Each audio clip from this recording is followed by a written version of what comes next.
अगला क्वेश्चन देखो।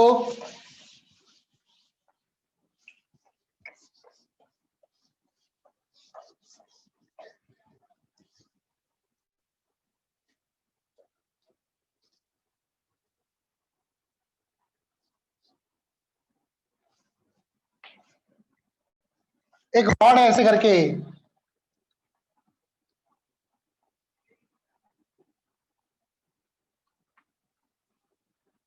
ये 53 डिग्री के एंगल पर रॉड है। इसकी लेंथ है 10 मीटर। 10 मीटर की लेंथ है और 53 डिग्री का एंगल बना रही है ये। इस पॉइंट को मैंने बोल दिया ए पॉइंट, इस पॉइंट को मैंने बोल दिया बी पॉइंट। क्वेश्चन है, rod of length 10 metre is released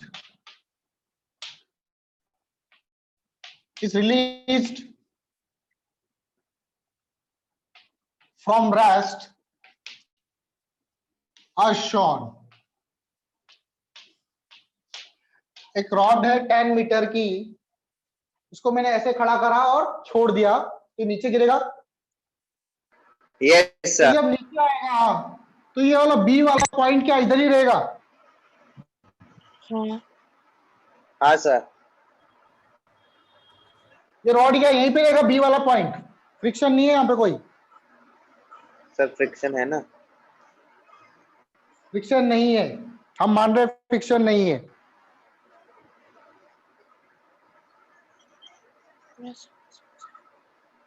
नहीं बताओ रहेगा। क्या होगा? ये बी पॉइंट इधर मूव करेगा थोड़ा सा, थोड़ा सा तो करेगा आगे, यहीं पे रहेगा। थोड़ा सा होगा, थोड़ा सा मूव करेगा तो कितना होगा वो फाइंड करना है। फाइंड डिस्प्लेसमेंट ऑफ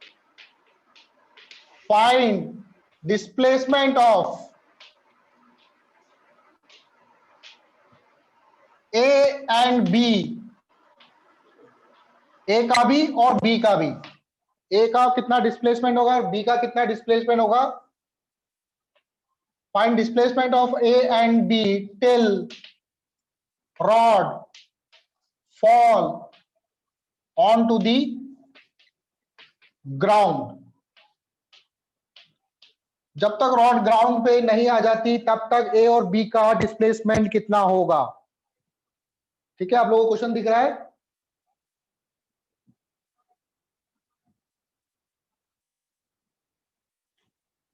तो कैसे करेंगे ये?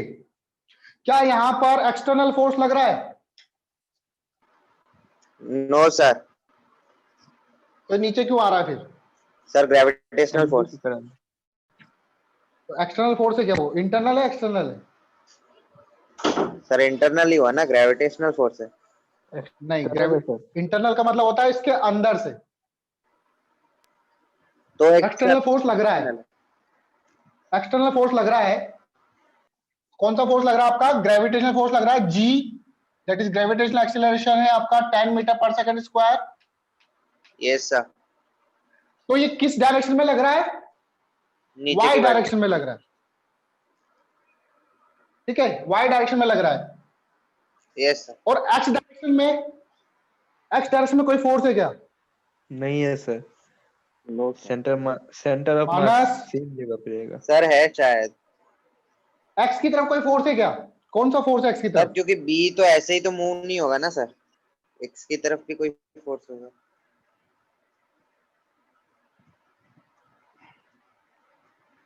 बी पर एक्चुअल में इस पे देखो कौन कौन से फोर्स लग रहा है।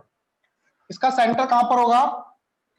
इसका सेंटर होगा इधर बिल्कुल बीच में, नीचे लग रहा होगा एमजी। Yes sir. और ये पॉइंट ग्राउंड से कनेक्ट है, तो ग्राउंड पे आपको पता है यहाँ पर नॉर्मल फोर्स लगता है, पता है क्या? ऐसे लग रहा होगा नॉर्मल।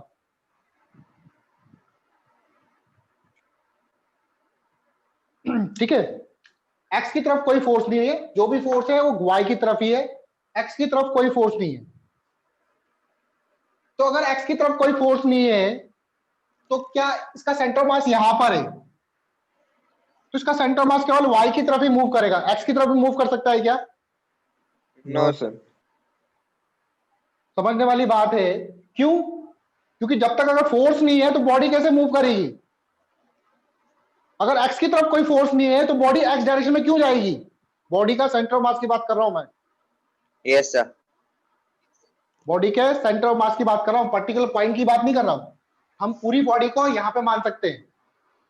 Okay sir. तो पूरी बॉडी जो है वो ऐसे का ऐसे ही नीचे आएगा, सेंटर ऑफ मास यहां पर आएगा।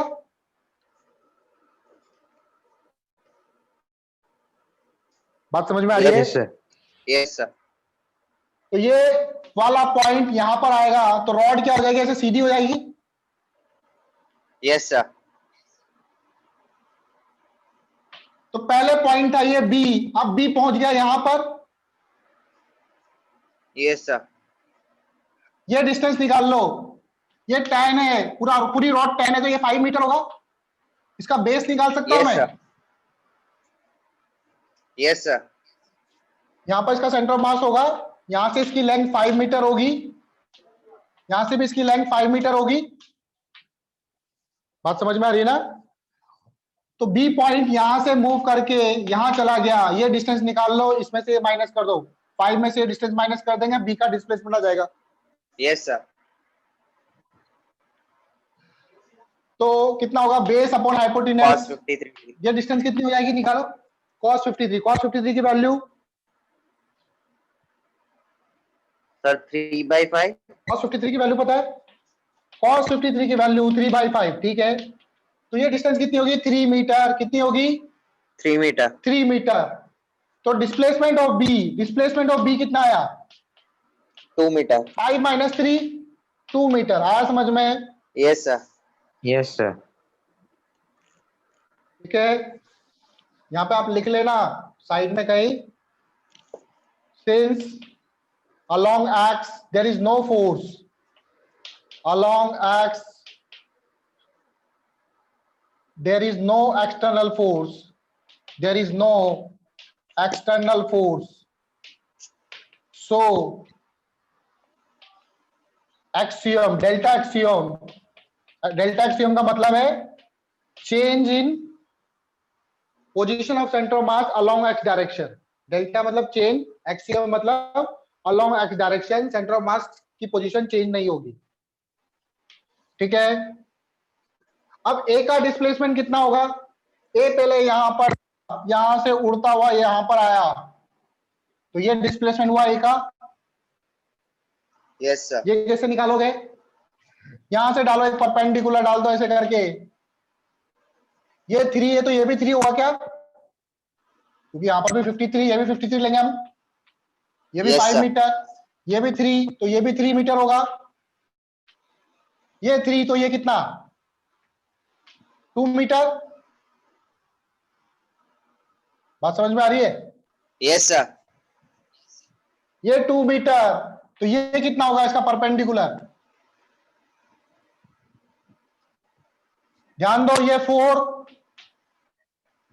क्योंकि इस ट्राइंगल में ये 3 है, ये 5 है, तो ये 4 होगा। हाँ सर, ये 4 होगा।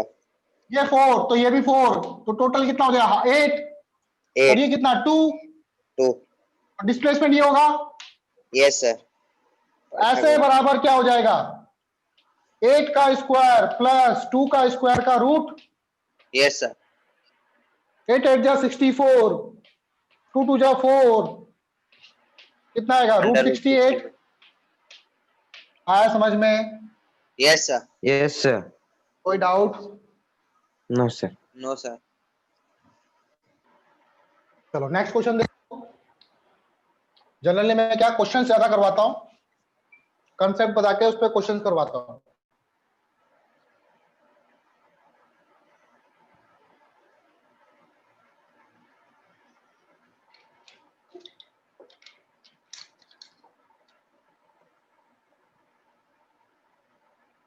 देखो अगला क्वेश्चन, एक सॉलिड हेमिस्फीयर रखा हुआ है।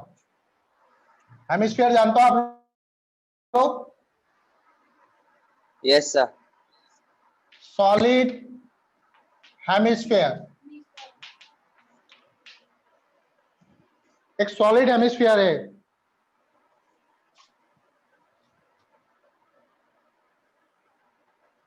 ठीक है। Yes sir. इसका मास मान लो m2, इसके ऊपर टॉप पर एक ब्लॉक रखा हुआ है, इसका मास ले लेते हैं m1।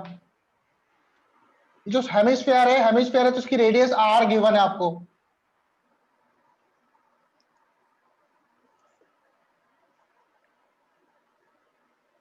ठीक है, इस m1 को मैंने बोल दिया a, और इसको बोल दिया मैंने b, हेमिस्फीयर वाले को बोल दिया मैंने b।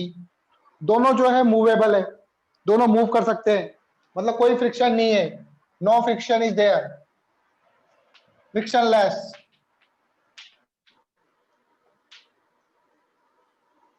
क्वेश्चन है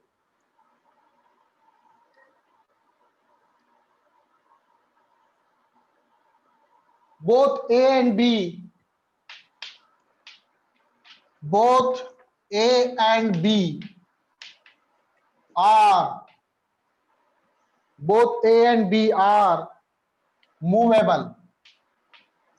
A और B दोनों मूवेबल है, दोनों मूव कर सकते हैं। Now A is given a impulse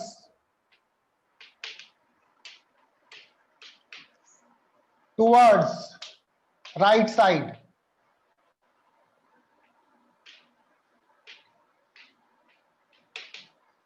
ए को मैंने थोड़ा सा एक धक्का मारा, हल्का सा, ए गिरेगा, ए इसके ऊपर से। ठीक है, तो मुझे फाइंड करना है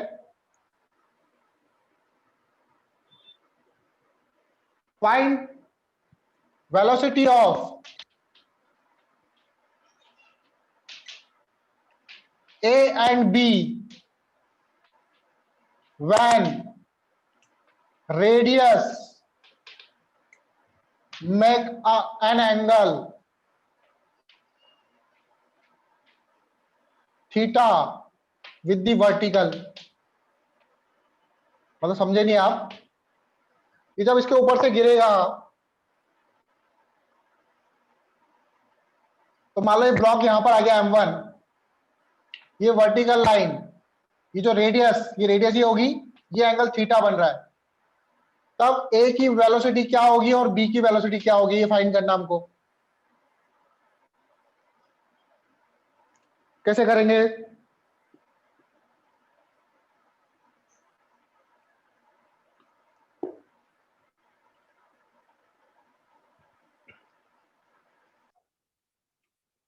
चलो देखो कैसे करेंगे। मान लो ये B जा रहा है इधर, B इधर मूव करेगा, कितनी वेलोसिटी से? u वेलोसिटी से।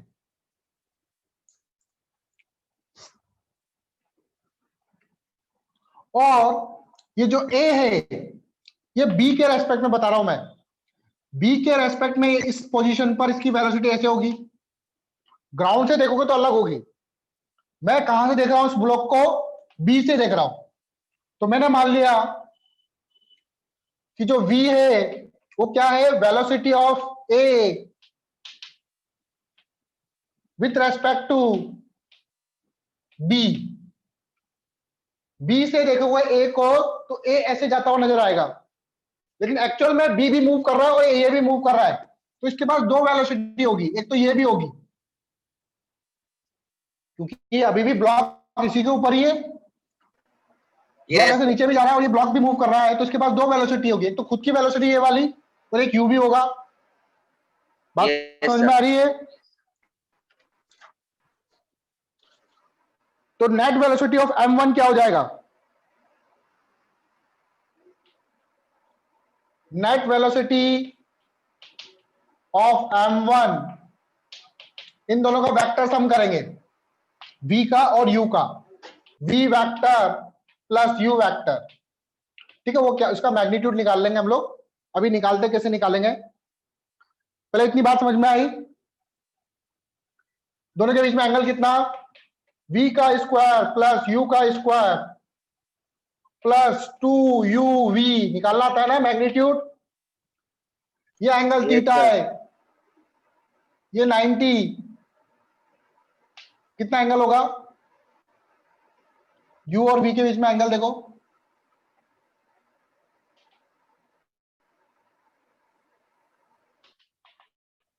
ये एंगल भी कितना हो जाएगा? नहीं, ये 90, ये थीटा, ये 90 प्लस थीटा, तो 180 माइनस थीटा होगा, 180 माइनस थीटा। बात समझ में आ रही है? कैसे आया? नहीं आया समझ में? सर ये एंगल वाला फिर से बताइए तो। सर एंगल वाला नहीं आया। ये जो वेलोसिटी है ये इस रेडियस के टेंजेंशियल होती है, ये तो पता है। Yes sir. हाँ तो सर। ये एंगल तो 90 होगा। हाँ यस अब सर। इस ट्रायंगल में देखो, ये एंगल थीटा है, तो ये वाला एंगल कितना होगा? दिस वन, 90 माइनस थीटा, ये एंगल कितना होगा? ये 90 माइनस थीटा, तो टोटल एंगल कितना हो गया दोनों के बीच में? ये पूरा 90 प्लस 90 माइनस थीटा कितना हो गया? दिख रहा है आप लोगों को? Yes sir. किसने पूछा? सोना ने पूछा था? किसने पूछा था? हाँ यस सर। सर। आया बेटा? दिग्विजय आया समझ समझ में? गए। सोना हाँ तो कितना हम एंगल हो नहीं गया? समझे सर। सत्यम नहीं समझा? चलो सर कोई बात नहीं। बीच में ये लोग बोल देता है ना सर, इसी का। अच्छा कोई बात नहीं, कोई बात नहीं। देखो देखो इधर, ये ब्लॉक यहां पर था, ठीक है, ये v वेलोसिटी से जा रहा है, रेडियस बनाऊंगा, ये u से मूव कर रहा है, तो ये इधर वाला ब्लॉक भी u से मूव कर रहा होगा ऐसे करके, ठीक है ना? और ये वेलोसिटी इसकी v है। मुझे u और v के बीच में, u जा रहा है ऐसे और v है ऐसे, इसके बीच में एंगल चाहिए, और ये क्या है आपका? रेडियस। तो जो वेलोसिटी होती है वो इस रेडियस के टेंजेंशियल होगी, ये एंगल हमको थीटा गिवन है, तो ये वाला एंगल कितना होगा? रेडियस और इस वेलोसिटी के बीच में एंगल कितना होगा? स्फेरिकल बॉडी है, कोई भी स्फेयर के अगर जैसे ये मूव कर रहा है इधर, तो रेडियस से कितना एंगल बनाएगा? 90 बनाएगा, टेंजेंशियली मूव करेगी। यस सत्यम, तो ये एंगल कितना हो जाएगा? ये वाली लाइन और इसके बीच में एंगल 90 हो गया, यस सर। ये वाला एंगल 90 हो गया, ठीक है। ये थीटा है, तो ये वाला, अब यहां पर ट्राइंगल फॉर्म करो इस तरह से, ये थीटा, ये वाला एंगल कितना? ये 90, ये वाला 90 एंगल माइनस कितना? थीटा, समझ गए सर। समझ गया? समझ गए, यस सर। तो टोटल एंगल हो जाएगा 180 माइनस थीटा। नाउ अब देखो, अब हमको u और v निकालना है, u और v निकाल लेंगे तो हमारा काम हो जाएगा, ठीक है। इसको रब कर रहा हूं मैं। अब u और v, क्या इस सिस्टम पे एक्सटर्नल फोर्स लग रहा है अलोंग x डायरेक्शन?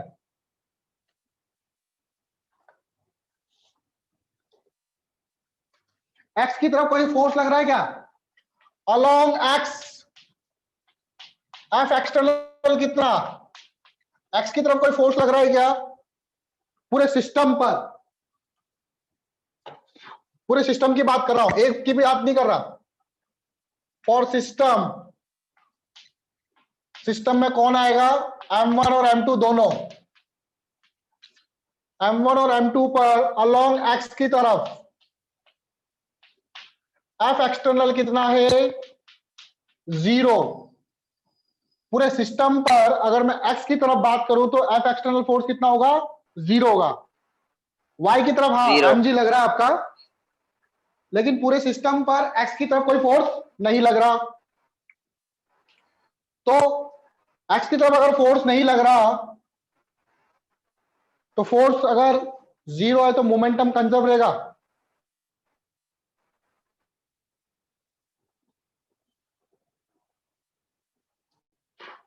हमने पढ़ा था ना, अगर एक्सटर्नल फोर्स 0 है तो मोमेंटम कंजर्व होता है। F इक्वल टू क्या होता है?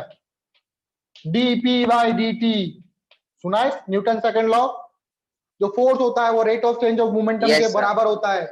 मोमेंटम अगर कांस्टेंट होगा तभी तो एफ जीरो होगा, तो इसका मोमेंटम क्या होगा, कांस्टेंट होगा। मतलब इनिशियली जो मोमेंटम Yes. था वही मोमेंटम फाइनली भी होगा, तभी एफ जीरो आ रहा है। माइनस, तो P initial along x, x लिखा मैंने, ठीक है, वाई नहीं लिखा, ध्यान रखना, इक्वल टू क्या होगा, P फाइनल एक्स। तो इनिशियली ये वाला ब्लॉक भी एक्स मूव नहीं कर रहा था, ये वाला ब्लॉक भी नहीं मूव कर रहा था, तो मोमेंटम कितना होगा इनिशियली, 0। 0. Initial momentum 0। अब ये यहां पर आ गया था, इसकी दो वेलोसिटी थी, एक थी ऐसे, एक थी ऐसे, और ये ऐसे जा रहा था यू से, तो फाइनल मोमेंटम बताओ, ये m1 था, ये v था, ये u था, बताओ फाइनल मोमेंटम क्या होगा। देखते कौन बता पाता है फाइनल मोमेंटम क्या होगा। ये एंगल थीटा था,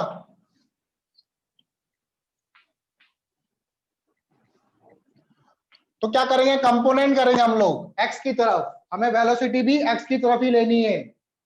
ये एंगल थीटा है, कंपोनेंट करो, ये एंगल थीटा, ये 90 माइनस थीटा, ये एंगल भी हो जाएगा थीटा। बात समझ में आई। v का हॉरिजॉन्टल के साथ एंगल कितना हो जाएगा, थीटा, तो v का इस तरफ कंपोनेंट कितना आएगा, v cos थीटा। आ रही है बात समझ में। तो मोमेंटम ये u से इधर जा रहा है, v से इधर जा रहा है, तो नेट वेलोसिटी कितनी, v cos theta minus u, m1 v cos theta minus u। ये चीज समझ में आई। ये किसका मोमेंटम आया, m1 का, का और m2 का momentum -m2u। Minus m2u। Minus क्यों लिखेंगे, क्योंकि वो नेगेटिव डायरेक्शन, मतलब दूसरे डायरेक्शन में जा रहा है, अपोजिट इस तरफ डायरेक्शन। जा रहा है, ये Negative उल्टी direction. तरफ जा रहा है, और ये वेक्टर क्वांटिटी मोमेंटम आपका, इसलिए आप लिखोगे माइनस m2u। आई बात समझ में। Yes, sir. यहां से आपको u और v के बीच में एक रिलेशन मिल जाएगा, आपको u और v के बीच में रिलेशन। Yes, sir. u बराबर हो जाएगा क्या, m1 v cos theta minus u divided by m2, यही होगा ना। ठीक है, इसको फर्स्ट डाल दो। आगे देखो, अब क्या करेंगे आगे, अब एक और इक्वेशन बनानी है, u और v को सॉल्व करना है, तो एक इक्वेशन और बनानी पड़ेगी हम लोगों को। दूसरी इक्वेशन क्या बनाएं,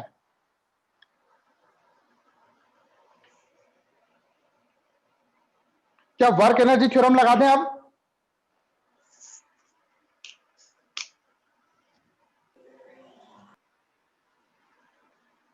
दूसरी क्या इक्वेशन बनाएंगे हम लोग, एक इक्वेशन तो बन गई, सेकंड बनाएंगे हम लोग बाय वर्क एनर्जी थ्योरम। आपको जनरली ऐसे ही सॉल्व करना है, एक तो मोमेंटम कंजर्व करना है और एक वर्क एनर्जी थ्योरम लगानी है। मैक्सिमम क्वेश्चन में तभी ये हो जाएगा। वर्क एनर्जी थ्योरम, कितना वर्क डन हुआ,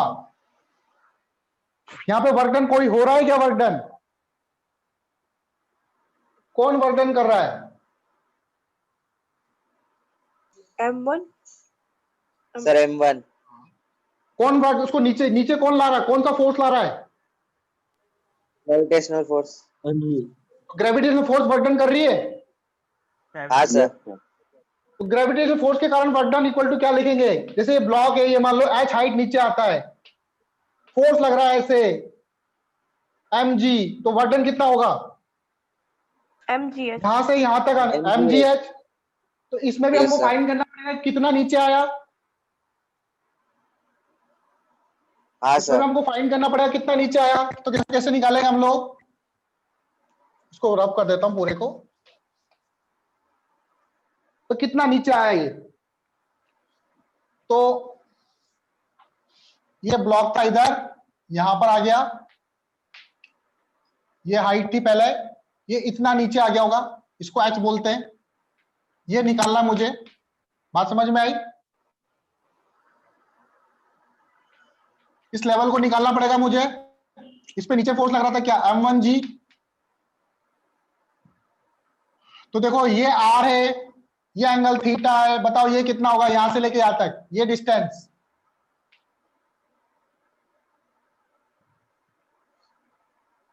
ये डिस्टेंस कितनी हो जाएगी, r cos थीटा हो जाएगी क्या, base upon hypotenuse, Yes, base sir. Upon hypotenuse r है इक्वल टू cos थीटा होगा, Yes, sir.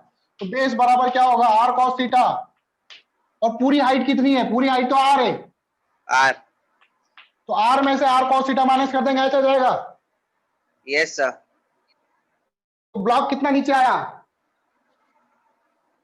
R minus R cos theta. Work done by gravity, work done by normal equal to change in kinetic energy, ठीक है, ये formula है। Gravity ने कितना work done किया, gravity force लग रहा है m1g, डिस्प्लेसमेंट हुआ कितना, r minus r cos theta, R cos r minus r cos theta. नॉर्मल के कारण वर्क डन, नॉर्मल के कारण वर्क डन जीरो होगा, क्योंकि नॉर्मल जो है वो ऐसे लग रहा है और डिस्प्लेसमेंट हो रहा है ऐसे, नॉर्मल और डिस्प्लेसमेंट के बीच में हमेशा एंगल कितना है, 90 डिग्री, तो वर्क डन क्या होगा, zero. zero. Change in kinetic energy, kinetic energy में कितना चेंज आया, के फाइनल माइनस के इनिशियल, फाइनल काइनेटिक एनर्जी कितनी, ये वाला तो इधर मूव कर रहा था u से, ये वाला इसकी कौन सी वेलोसिटी लूंगा, v लूंगा u लूंगा, V. v लूंगा u लूंगा,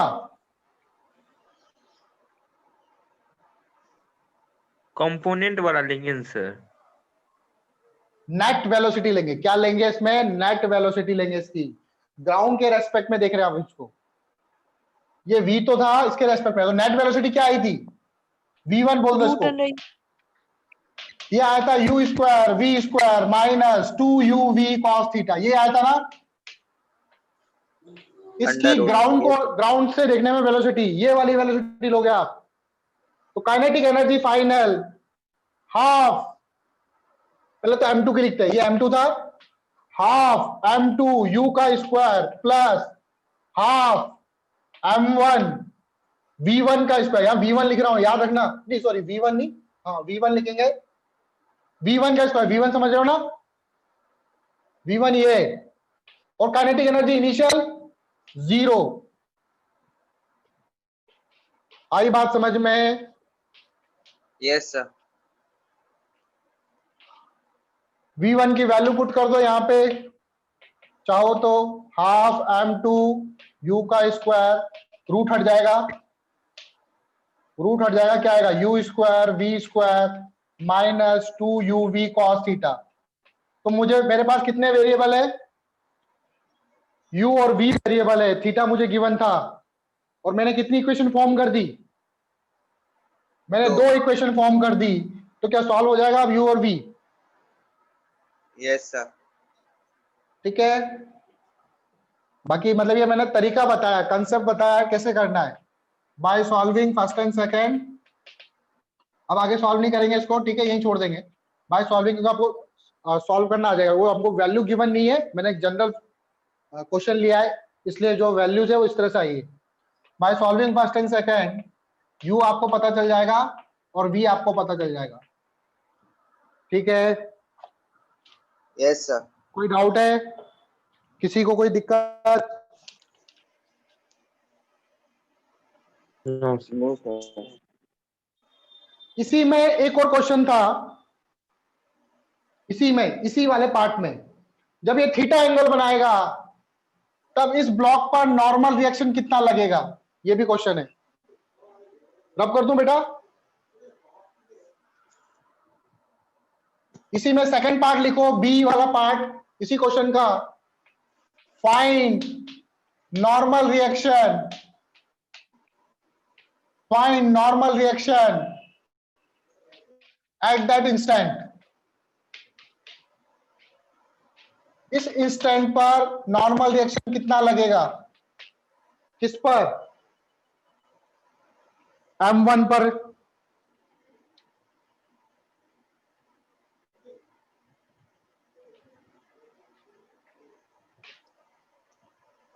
वैसे तो दोनों पे सेम ही लगता है, आपको पता ही है, एक्शन रिएक्शन नॉर्मल एक्शन, ये जितना नॉर्मल इधर लगाएगी उतना ही नॉर्मल इस पे लगेगा। तो नॉर्मल रिएक्शन कितना होगा ये आप लोगों को फाइंड करना है और कल मुझे सॉल्व करके दिखाना है। यहां पर ये एक्सीलरेट भी करेगा,